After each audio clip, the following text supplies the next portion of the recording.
Rumor has it that congressional Republicans are not entirely spineless. Maybe they're just cowards, which I guess is better. It's hard to say, though.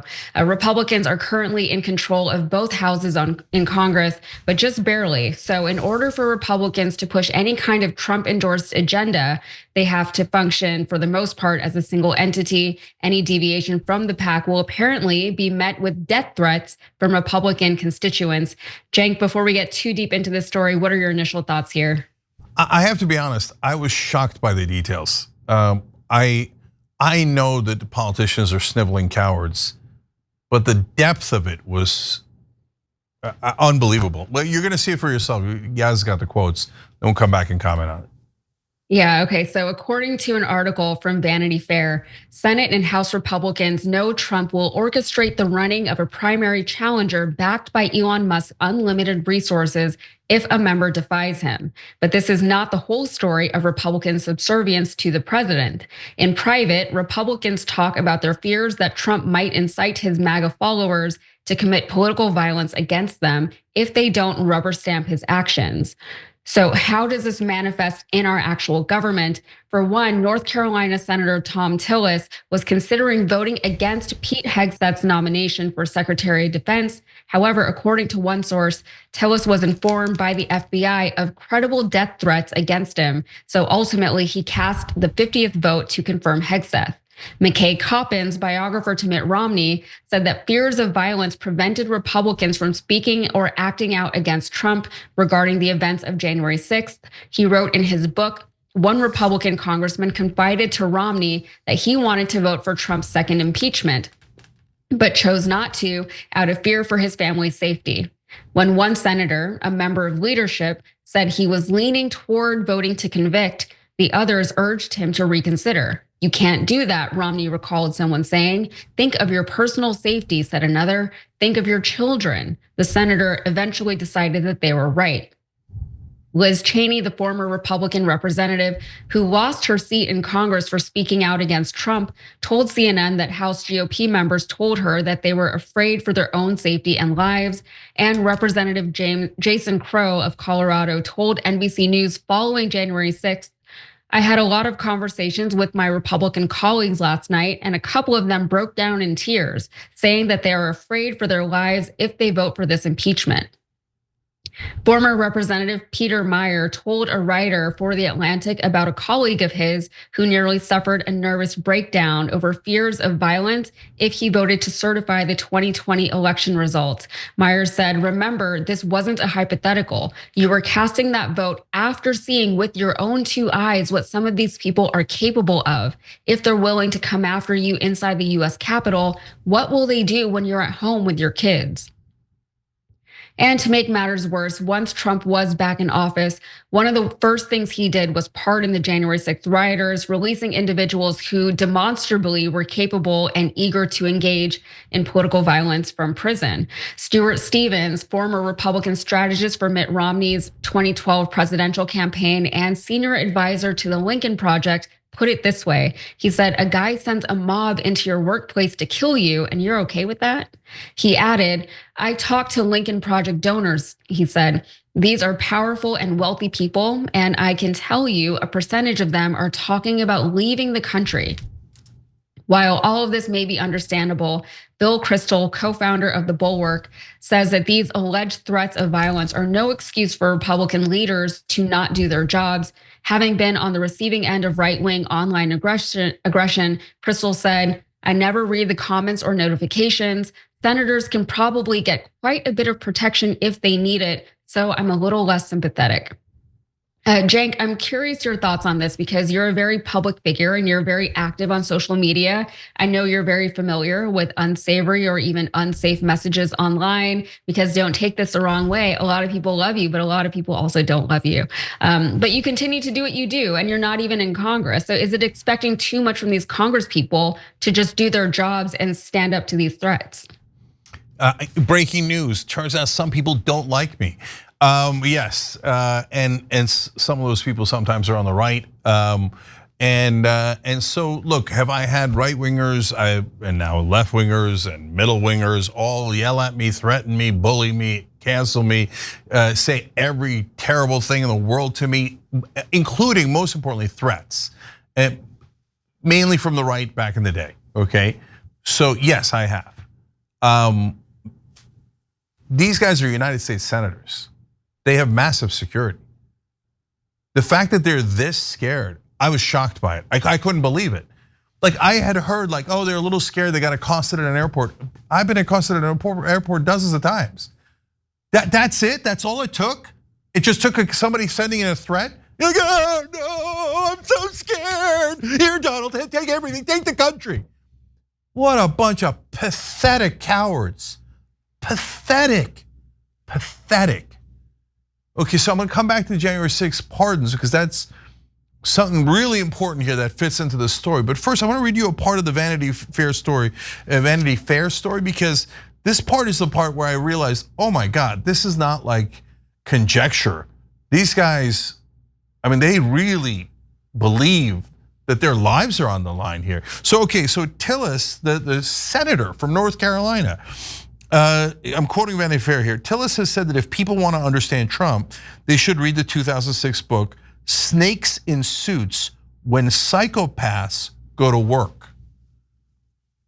So the Republican senator from North Carolina thinks Donald Trump is a psychopath. But instead of saying, well, I'm gonna stand up to him and I'm gonna protect my constituents and I'm gonna tell the truth, he's like, oh, he's a psychopath, so I immediately surrender to him. I don't want him to hurt me. He's gonna hurt you, I don't care. Are you one of my donors? Are you sending me a check? You're not sending me a check? I don't care. Here, of course, the psychopath is absolutely right about everything. He'd like to put Hexathin, who's got a billion problems, and in charge of the entire Pentagon, the defense secretary. Yeah, sure, because I'm scared. I mean, there's a word that starts with P that I'm not allowed to say here, okay? That is perfect for Tom Tillis and all these coward Republicans in Congress who are apparently, wet themselves because somebody on Twitter says something mean. Jesus Christ, man. And these are Republicans, the guys who go, oh yeah, I'm such an alpha. Oh, I'm an alpha. Bunch of weaklings. God damn, man, give me one populist on the left that has enough media momentum and we'll rout all of these guys. We'll rout all the Democrats who are the weakest people on earth. We'll rout these cowards that are the Republicans. One honest, decent, strong man, and we take the entire government because apparently there's no one there but a bunch of paper tiger losers. Okay, I got more, but Mark. Well, I mean, I would sign on to a lot of what you just said. I think that, and this is interesting, you got me thinking, I think congressional security is lesser than the Senate security, but you probably know the actual answer to that. But in general, I think Cenk is right. These people do have security, and if you have an actual demonstrable threat, I mean, you can show FBI and other security agencies evidence of a demonstrable threat, they will buff up security in a hurry. I mean, I've had it as a public figure myself. The FBI will go out and they will track down angry emails if there's a threat involved, and they can be intimidating. You can be even jailed for writing some of this stuff if there's a real physical threat involved. Anyway, to the point, it is true that they rep such that strength, and then the reality is there isn't the courage of their convictions. We've talked ad nauseum about the way the system is just broken with a wash in money, and so the need to maintain those funds and the need to maintain that seat clearly trumps everything else. If you'll pardon the expression, it takes priority over everything else. And I think that's what we're seeing here. And in the end, it's important. Something else Cenk said I think is very important, and that is you need a social media presence to clap back at this. And it would be great to have some of these Democrats with that flex. I don't think any Democrats and any opposition party participant in any way, independents, aside from Bernie Sanders, I would say, really have the cut-through voices that you need on social media and beyond to stand up to some of these threats and call them out. Well, Mark, we are going to get to that a little later in the show, but it is hard for me to feel sorry for these senators and these Congress people, because their initial inaction to all the Trumpness and to the MAGA movement is what helped get our nation to the point where we have these violent individuals and they have so much power and influence in the first place, right? If they had done something in the first place, whenever Trump was starting up with all of his crazy rhetoric and whenever he was attacking all these different groups of people and empowering really the worst people in our country. He just one example is when he did not denounce the people who were marching in Charlottesville. He said they were good people. Things like that. And Republicans did not speak out against any of that, right? They just were very quiet, and they are, I think, responsible for what we saw on January 6th because of it. But I will say it does make me feel strangely a little bit better, because I think I said earlier in the show that, once these elected officials are elected into office, we don't have a whole lot of influence over them anymore, apart from maybe giving them some death threats. And not that I'm saying that we should start making death threats at our elected leaders, but it's whenever you feel like you don't have any power or influence over these people once they're in office, apparently we do. So I'm not saying to make death threats, but I am saying maybe if we do start calling our Congress people more, like it's already making a big difference. I think I saw something that said that Congress people were receiving like 1,600 phone calls a day or an hour or something like that. I should double check that figure before I say it publicly, but it was a lot more than what is usually being received by these Congress people. So people are speaking out. They're showing up to town hall events and they're speaking out, and they're making their Congress people feel uncomfortable for doing nothing. And it is comforting to know that it is having some kind of effect in some kind of way. Yeah, and I would just say one thing on that. There's a pro forma aspect to showing up to your constituencies. It's just kind of for show. It's understood. I go, I have a town meeting, a bunch of people speak, then I go back to Washington, I fundraise some more, and I'm pretty much, as an incumbent, pretty safe. Now, that first part all of a sudden has gotten a little more complicated, because as you just suggested, Yaz, there is a lot of blowback, and they are going to get more and more of that blowback when they go back to their constituencies, or even if they burrow into their office. There are going to be calls and calls and calls on a level they've really never seen before. So the one way or another, they're going to hear from the public. Yeah. So look, I hate talk of death threats and people celebrating Luigi, like you shot the United Healthcare CEO. This is a very unproductive way to go, and it's immoral, etc. These senators, it doesn't matter that I hate it, and these Congress people, these politicians, they're playing with fire. People are getting more and more upset. Now, in this case, it's the right wing, ironically, like helping Trump make things worse, in my opinion, and in specific threats of violence against these senators if they oppose Trump. But it's not. Look, the whole country's pissed at the status quo and politicians. And the establishment never gets it. There's a random attack. This is my second time saying it, but it's because I think it really is symbolic. There's a random attack in LA against the Waymo, those driverless cars. A bunch of people just started attacking it and smashing it. We're frustrated that we have no control, and we're taking it out in unproductive, unhealthy ways. And yet the politicians are just sitting there. They're not changing the thing they need to change. It's actually, for God's sake, it's not that difficult. What should you do? If you're in the House, you are literally called a representative.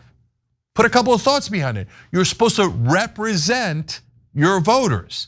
If you do that, you're going to be in great shape. But you never ever do that. You never ever do that. All you ever freaking do is represent your donors, or now a strong man like Donald Trump. So that's why the anger and the frustration builds. And Democrats, I mean, is there one strong Democrat in the country? It's a real question. Because when you see the Tom Tillis quote, why don't you go give a speech? And it doesn't have to be on the Senate floor. It could be on TV, it could be on a podcast, it could be anywhere, right? And go, I'm calling out Senator Tillis. He thinks Trump is a psychopath, and he has said that Trump is a psychopath, but he's a coward, and he cowers in front of Donald Trump. Why don't you say what your real opinions are, Senator Tillis? Oh, no, my colleagues in the Senate, it would be uncivil. For God's sake, man, I don't want people to be uncivil in the streets with actual violence and physicality. That's why I need the Democrats to be uncivil with their language and with their rhetoric, and don't just blindly attack Trump voters, attack the leaders. All of this is not complicated. Finally, super important. So the January 6th pardons. There's a poll out recently, 83% of Americans, 83%, that includes huge numbers of Republicans, were against the pardons for the violent guys on January 6th. So why would Trump do something that 83% of Americans are against? First of all, he's irrational buffoon. We know that when he made the decision, his last line was they were going to debate it, and he's like, let's not bother debating it. That's a paraphrase. And according to sources, he was like, F it, just give them all pardons. Okay, so that sounds like, rash child, sounds like Trump. Maybe that's part of the reason. I think the bigger part of the reason is, well, if someone does violence for me, they get out of jail free card. Now you think they won't do the violence again? And you think I won't pardon them again? So don't you dare oppose me. Otherwise, I just now released a whole bunch of vigilantes who know that they will not go to jail if they do violence for Donald Trump. So we're in dark times. And right now, the left is powerless. We have no Democratic politicians that can fight back for us, or almost none. We're not in power in the Congress, the White House, or the courts, or anywhere. And so that's why I keep saying, we're gonna find out if those Trump voters love this country and realize, hey, you know what? I don't want a violent, bully that's going around delivering for himself and his donors and giant tax cuts and doing these kind of tactics. And I'm gonna draw the line. Will they? Well, I think it's gonna take a lot for them to draw the line. But I hope that one day comes when they do. Otherwise, if this goes unabated, there's no place for it to end other than disaster.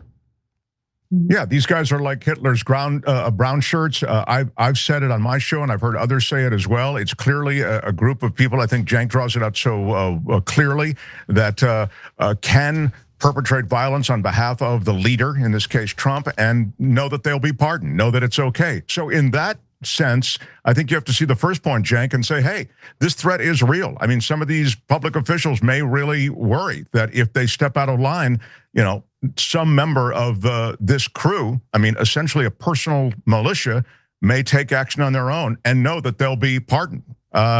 It's a frightening place we are, and I don't hold great hope for a MAGA breaking back the way you do. Let's see. Yeah. Look, I don't hold great hope right now. I don't hold great hope at all. I have some hope that at some point they'll realize, hey, he isn't doing this for them. He's doing it for himself and for the new donor class, the tech guys, the Elon Musk, etc. And so, look, lastly, I get it. So I know some folks who are wealthy who are also talking about leaving the country. That's their business. They didn't sign up to represent you, right? I don't love it, but I get it, right? You're a random family in the middle of Kansas and you don't want to risk anything to go up against Trump or whatever. I get it. But if you said you were going to represent people, your job is to have the strength and the courage to actually represent them. If you don't, clean up and go home. All right. I just want to clarify, it was Senator Lisa Murkowski tweeted on February 5th that the US Senate phone system was receiving 1,600 calls a minute. It wasn't a day, it was a minute compared to the 40 calls per minute that they usually received. And that was just weeks after Trump had been inaugurated. Thanks for watching the Young Turks, really appreciate it. Another way to show support is through YouTube memberships. You'll get to interact with us more. There's live chat emojis, badges. You've got emojis of me, Anna, John, JR. So those are super fun. But you also get playback of our exclusive member-only shows and specials right after they air. So all of that, all you gotta do is click that join button right underneath the video. Thank you.